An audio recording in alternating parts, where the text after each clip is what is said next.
Most everybody's counting on this not much list. What if all of your negative relatives turned positive? What would that do for your future and your fortune? What? Not much. What if prices came down a little? What will that do for your future? I'm telling you, not much. If the economy gets a little better, what will that do?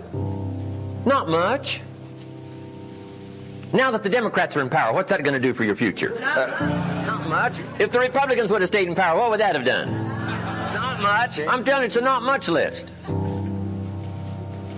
If you don't make plans of your own, guess what? You'll probably always fit into someone else's plans. Guess what someone else may have planned for you? Then what's going to make the difference? You're going to have to make the difference. You're going to have to take charge. Now, Mr. Shope, my teacher, gave me a promise, and I want to give you that promise now. Here was the promise I got, and I bring it to you. Here's what my teacher said. If you will change, Mr. Rohn, he said, if you will change, everything will change for you. You don't have to change the government. You don't have to change prices. You don't have to change taxes. Forget all that. He said, if you will change, everything will change for you. And the first thing you start changing is what? Your philosophy. You start changing your mind. You start changing how you think. You start picking up new ideas and information.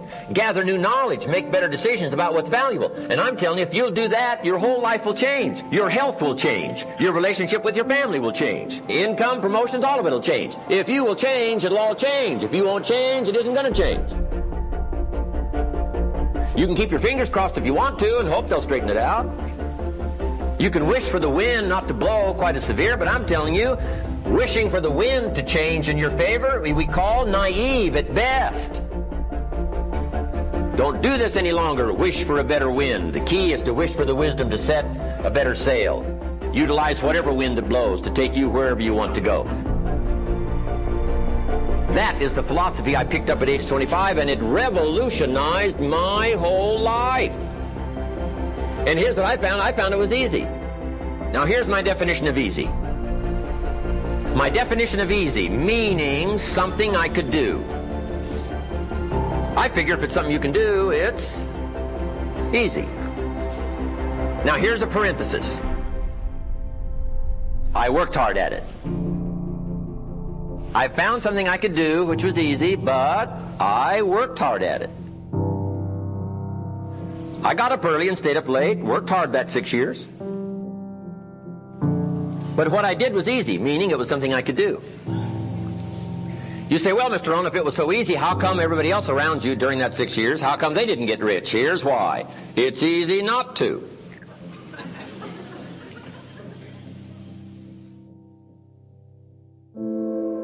The things that are easy to do are also easy not to do. That's the difference between success and failure. So you've got the choice here today of one of two easies. Easy to or what? Easy not to. I can give you in one sentence how I got rich by the time I was 31. Here it is in one sentence. I did not neglect to do the easy things I could do every day for 6 years. That's the key. I found something easy I could do that led to fortune, and I did not neglect to do it. Major reason for not having everything you want in America. Major reason for not having more of what you want in America. More health, more money, more power, more influence, more everything. Major reason why you don't get it. Simple answer. Neglect. And here's the problem with neglect. It starts as an infection. And if you don't take care of it, it becomes a disease. And here's what else is the problem. One neglect leads to another. Neglect to do wise things with your money, you'll probably neglect to do wise things with your time. Neglect to do wise things with your time, you'll probably neglect to do wise things with your business. Pretty soon, neglect has you by the throat. Emptying your purse, emptying your heart, emptying all of your chances for equities and power and all the good things. What if you should be walking around the block every day for your good health and you don't? I'm telling you, you're on the wrong track.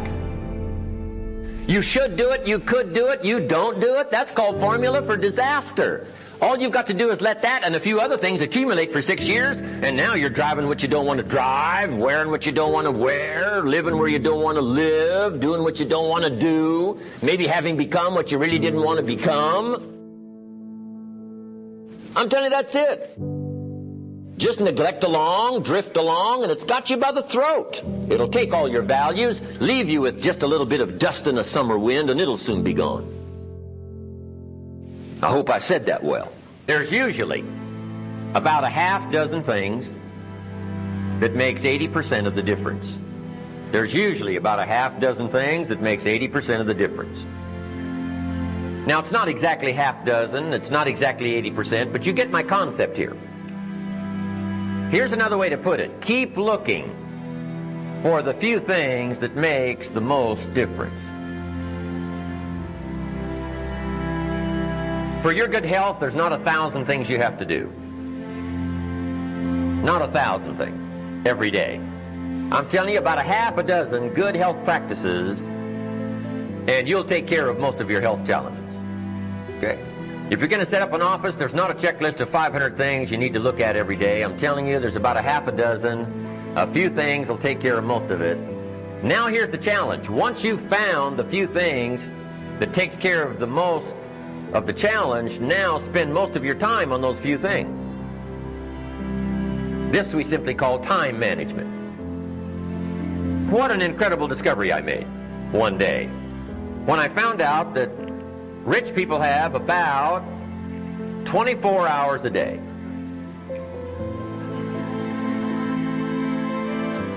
Right? And poor people have about what? 24 hours a day. Wouldn't that drive you mad till you found out what the difference was? How could you sleep nights till you found out what the difference was? Both have equal time, but an incredible difference in outcome. What makes the difference? Same time, but a totally different outcome. It's called time management. And here's part of it in a nutshell. Look for the few things that makes the most difference, then spend most of your time working on those few things. Here's why a lot of people don't do well. They major in minor things. They spend too much time on things that don't count. And what else? They spend too little time on things that would count. They've got the ratios mixed up. So we teach our children what? Don't spend major time on minor things, things that don't count. And don't spend major money on minor things, things that don't count. It's easy to get the ratios mixed up and suffer the consequences. So, the few things, the half dozen, takes care of the big share of it. Good formula to use. Here's what we call these, half dozen few. Basics. Basics, fundamentals. If you're going to play basketball, right? Going to be a pro someday, hey, you got to master the fundamentals. Not 1,000 things, a few things you get very good at. Then you add your own flair and your own personality. But hey, if you want to do something extremely well and get well paid, you master the fundamentals and master the basics.